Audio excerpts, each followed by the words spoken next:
This channel does not promote any violent, harmful, or illegal activities. All content provided by this channel is meant for an educational purpose only. Cancer Healer Center, a new beginning. বিধানসভায় একটা সংঘাতের পরিস্থিতির সৃষ্টি হয়েছে। ভিতরে রাজ্যপালের ভাষণের ওপর আলোচনায় অংশ নেবেন মুখ্যমন্ত্রী মমতা বন্দ্যোপাধ্যায়, আর বাইরে সোশ্যাল মিডিয়ায় লাইভ করবেন বিরোধী দলনেতা। বিধানসভা চত্বরে বিরোধী দলনেতার নেতৃত্বে ধর্ণা বিজেপি বিধায়কদের। 4 বছরে 4 বার সাসপেন্ড শুভেন্দু অধিকারী। বিজেপির আরও 3 বিধায়ককে সাসপেন্ড করেছেন স্পিকার। প্রতিবাদে বিধানসভার বাইরে ধর্ণা বিজেপি বিধায়কদের। সেই ছবি আপনারা দেখছেন, পাগড়ি পরে গেরুয়া বসন গায়ে ধর্ণায় তারা। বিজেপির বিধায়কদের ধর্ণা, নেতৃত্বে শুভেন্দু অধিকারী। অন্যদিকে বিধানসভার ভিতরে মুখ্যমন্ত্রী ঢোকার সেই সময়কার ছবি আপনাদের দেখাচ্ছি। পরপর দুটো আলাদা আলাদা ভিজুয়ালস একটা স্ক্রিনে আপনারা এই মুহূর্তে দেখতে পাচ্ছেন। বিধানসভার ভিতরে এবং বাইরে সংঘাতের যে বাতাবরণ তৈরি হয়েছে, অনেকেই সেই সংঘাতকে বেনজির বলছেন। এই মুহূর্তে বিধানসভার বাইরে বিধায়কদের পাগড়ি পরে গেরুয়া বসন পরে ধর্ণা কর্মসূচি, সেই ছবি দেখছেন আপনারা। অন্যদিকে মুখ্যমন্ত্রী যেই সময় বিধানসভায় প্রবেশ করছিলেন সেই সময়কার ছবি আপনাদের দেখাচ্ছি। ये डर मुझे अच्छा लगा, আমাদের সাসপেনশন হিন্দুরা ভালোভাবে নেয়নি। ভয় পেয়ে বিধানসভার ভিতরে সম্প্রীতির কথা বলতে হচ্ছে। লড়াই সম্প্রদায়ের বিরুদ্ধে নয়, সরকারের বিরুদ্ধে, এমনটাই মন্তব্য করেছেন শুভেন্দু অধিকারী।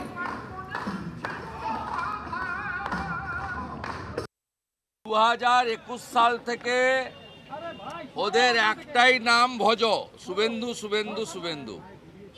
4 বার সাসপেন্ড করেছে। 8 মাস আর 1 মাস নিলে 9 মাস হয়ে যাবে।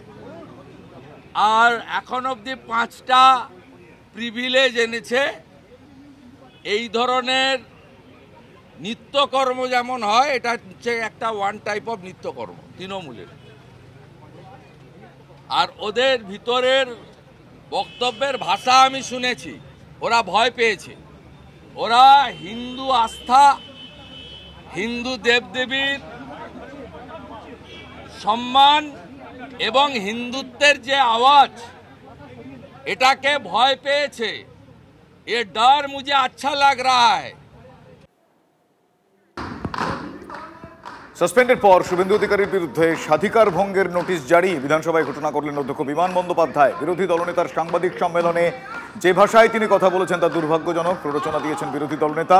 মন্তব্য স্পিকারের, হিন্দুদের হয়ে কথা বলে সাসপেন্ড হয়েছি, গর্ববোধ করছি, মন্তব্য করেন শুভেন্দু অধিকারী। প্ররোচনা দিচ্ছেন শুভেন্দু, অশান্তি ছড়াতে পারে আশঙ্কা স্পিকারের। বিধানসভা দুর্বল নয়, জানে কি ব্যবস্থা নিতে হয়, অবিলম্বে ক্ষমা চান শুভেন্দু, বলেছেন স্পিকার। বিধানসভা দুর্বল নয়, আপনাদের মাধ্যমে এই বার্তাটা যেন তার কাছে যায়। Bidhansabha is not that much weak. কেউ যদি মনে করেন যে বিধানসভা খুব দুর্বল এবং আমি যা খুশি বলে যাব, বিধানসভার সদস্য হিসেবে বিধানসভা সংক্রান্ত ব্যাপার নিয়ে যদি বিভাগের কাজকর্ম নিয়ে যে বাইরে সমালোচনা করেন, বিধানসভাও জানে সেইভাবে কীভাবে তাকে ট্রিট করতে হবে। তো বিধানসভা সংক্রান্ত বিষয় নিয়ে বাইরে বিবৃতি দিয়ে ওই যে নিজেকে হিরো বলে জাহির করার চেষ্টা, Bidhansabha is not that much week.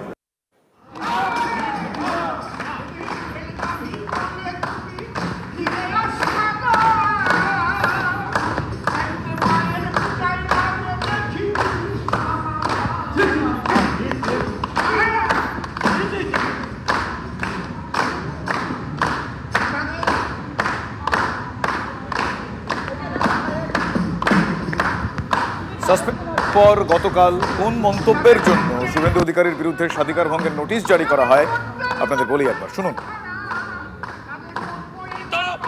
হিন্দুদের জন্য বলতে গিয়ে সাসপেন্ড করেছে। বাগদেবীর অপমান, তার বিরুদ্ধে প্রতিবাদ করতে গিয়ে বের করে দিয়েছে।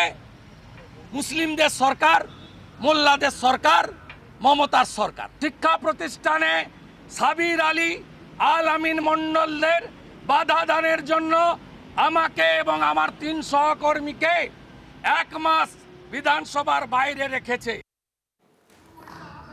অন্যদিকে সাংবাদিকদের মুখোমুখি হয়েছিলেন শুভেন্দু অধিকারী, ছিলেন অগ্নিমিত্রা পালও। সে সময় অগ্নিমিত্রা পাল কি বলেছিলেন সেটা এবার আপনাদের শোনাই।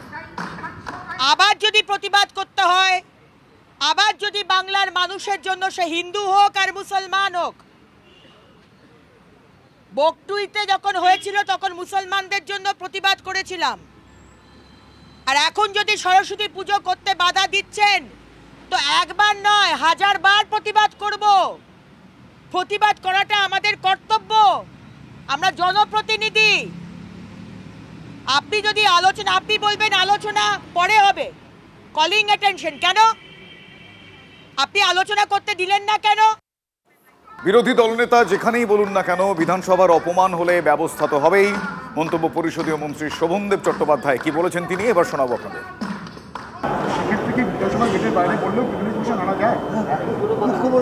আমাদের কাছে রেকর্ডিং আছে, আমরা স্পিকারকে দিয়েছি, আমরা রেকর্ডিং আছে আমাদের কাছে, সেই রেকর্ডিং আমরা মুখ্যমন্ত্রীর কাছে আমাদের স্পিকারের কাছে দিয়েছি।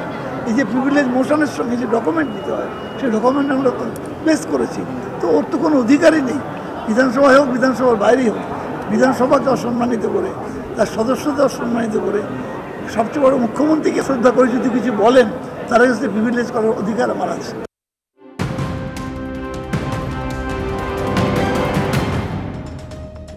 রাজ্যকে তুলে ধরা হাইকোর্টের স্বাস্থ্য ব্যবস্থা নিয়ে রাজ্যকে তিরস্কার করলেন প্রধান বিচারপতি।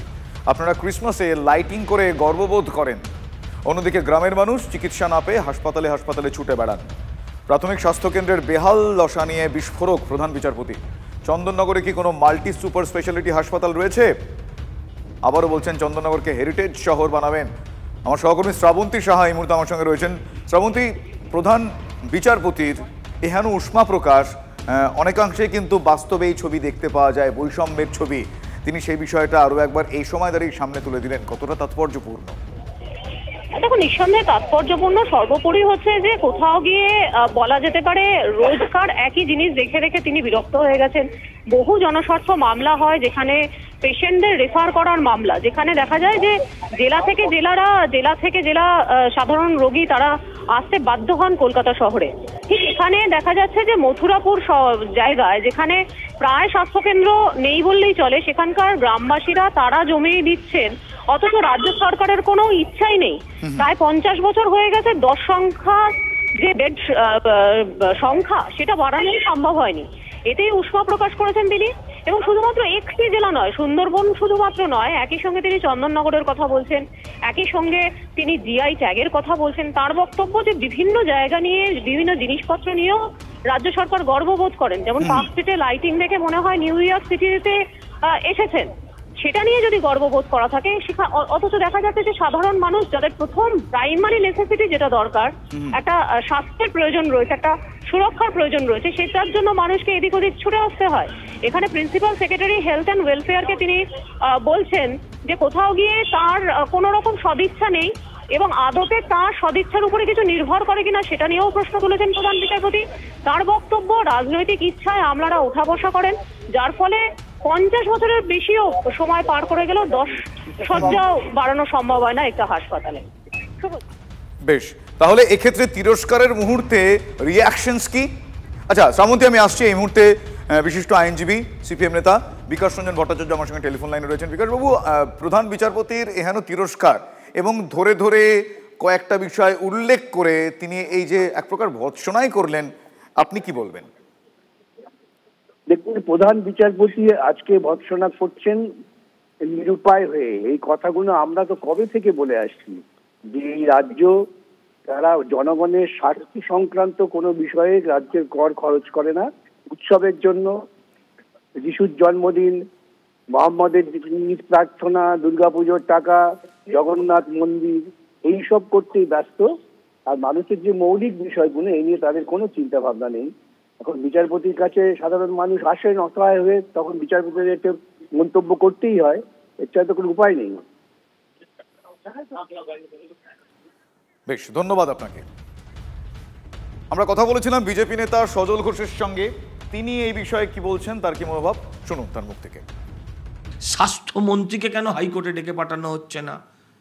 একটা লোক তার জমি দিয়েছে, মানে তার জীবনের একটা বড় পুঁজি, 30 বিঘা জমি।